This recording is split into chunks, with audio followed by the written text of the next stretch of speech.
नमस्कार विद्यार्थी मैत्रिणींनो. Saint Ursula girls high school Nagpur, विषय मराठी, वर्ग 9. आजचा आपला विषय आहे उजाड उगळे माळ रानही. ही जी कविता आपण बघितली त्याचा आज आपण स्वाध्याय अभ्यासणार आहोत. तर आजच्या ऑनलाईन तासिकेमध्ये आपणा सर्वांचे स्वागत आहे. आता आपण बघणार आहोत की तुम्हाला कशा प्रकारचे प्रश्नपत्रिकेत येतात.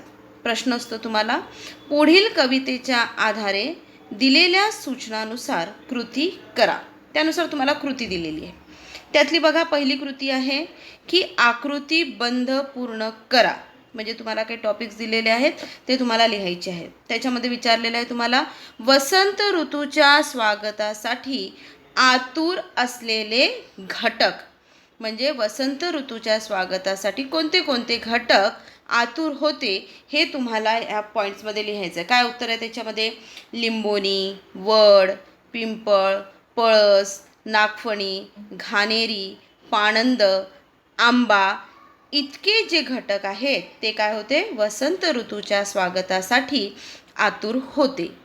दुसरा प्रश्न आपण दिलेला आहे इथे की आगमनापूर्वी वसंत ऋतू कसा होता आणि आगमनानंतर वसंत ऋतू कसा होता.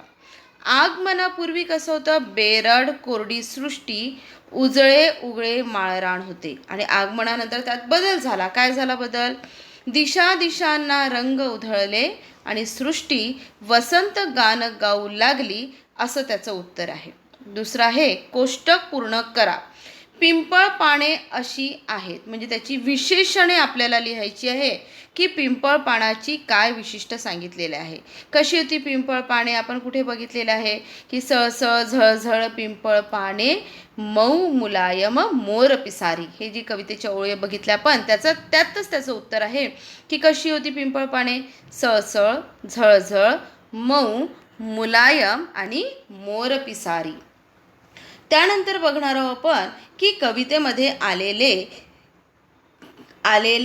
कोणते आलेले बघा. पक्षी कोणता आलेला आहे? कोकिळा हा पक्षी आलेला आहे. आणि ऋतू कोणता आहे? वसंत ऋतू आलेला आहे. अशा प्रकारे हा प्रश्न तुम्हाला विचारला जाऊ शकतो. त्यानंतरचा प्रश्न आहे कारणे लिहा. कवित्रीच्या मते दाही दिशांना रंग उधळले. कारण आहे वसंत ऋतूचे आगमन झाले म्हणून रंग उधळले दिशा दिशातून. जगातील सर्व फुले मनात झुरू लागली कारण मातीच्या मांडीवर पळस फुले भरून आली आहेत. त्यानंतर आपल्याला दिलेलं आहे की घटक दिलेले आहे आणि त्यांचे सजणे कसे आहेत त्याचं उत्तर तुम्हाला लिहायचं आहे.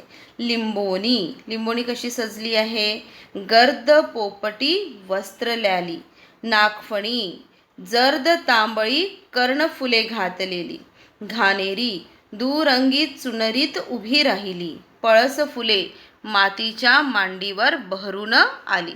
एक तुम्हाला सहज संबंध स्पष्ट करायचा आहे की रंग दिलेला आहे हा दिशेशी संबंधित आहे, तर दंग हा दिलेला आहे हा वडाशी संबंधित आहे. अशा प्रकारे तुम्हाला इथे प्रश्न विचारले जाऊ शकतात.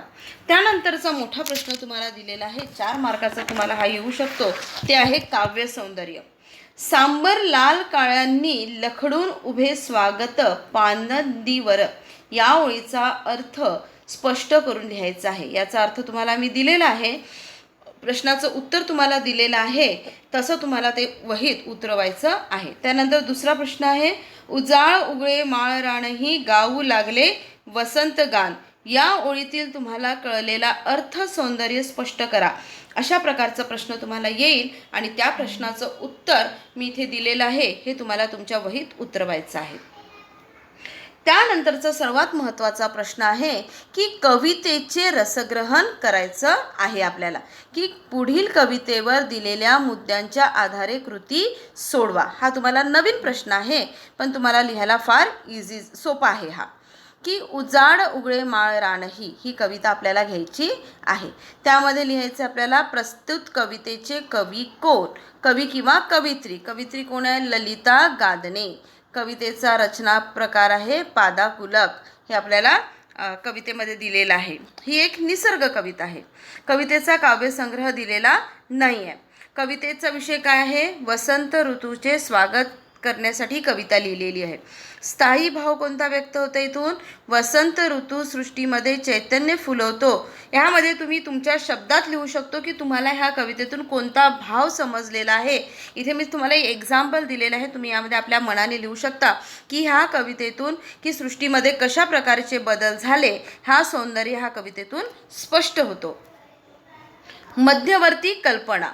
मध्यवर्ती कल्पना म्हणजे कवितेमध्ये काय सांगितलेलं आहे थोडक्यात तुम्हाला लिहायचं आहे 2 ओळीमध्ये. काय सांगितलेलं आहे की वसंत ऋतूच्या आगमनाने सृष्टी बहरली आहे, सृष्टीत बदल झालेले आहेत आणि सृष्टीचे वर्णन कवीने ह्या कवितेत केलेले आहे. कोणता विचार व्यक्त झालेला आहे की सृष्टीत बदल घडवून आणणारा चैतन्यदायी वसंत ऋतूचे स्वागत करणे व सृष्टीत फुललेल्याचा सौंदर्याचा आस्वाद घेणे, हा विचार कवितेतून मांडलेला आहे. इथे तुम्हाला लिहिलेलं आहे कवितेतील आवडलेली ओळ. तुम्हाला कोणती ओळ आवडली? कोणतीही तुमची ओळ तुम्ही लिहू शकता जी तुम्हाला कवितेतून आवडलेली आहे. त्यानंतरचा प्रश्न आहे तुम्हाला की तुम्हाला ही कविता आवडली की नाही आवडली. आपण लिहितो ही कविता मला फार आवडली. यात तुम्ही यात आपले मत काहीही लिहू शकता. जरुरी नाही आहे, आवश्यकता नाही आहे की मी जे तुम्हाला लिहून दिलेले आहे तेच लिहिलेलं आवश्यक आहे. तुम्ही याच्यात लिहू शकता की हो, मला ही कविता फार आवडली कारण कवीने ह्या कवितेमध्ये सुंदर निसर्गाचे वर्णन केलेले आहे. बस, जर तुम्ही इतकेही लिहिलं तरीही तुम्हाला ह्या 2 पैकी 2 मार्क मिळतील. कवितेतून मिळणारा संदेश. काय संदेश मिळतो आपल्याला की आपण पर्यावरणाला स्वच्छ ठेवलं पाहिजे, सुंदर ठेवलं पाहिजे, शुद्ध ठेवले पाहिजे. अशा प्रकारे या कवितेतून आपल्याला काय मिळतो आहे? याचा संदेश मिळतो आहे. त्यानंतर मी तुम्हाला काही प्रश्नांची उत्तरं लिहून दिलेली आहे.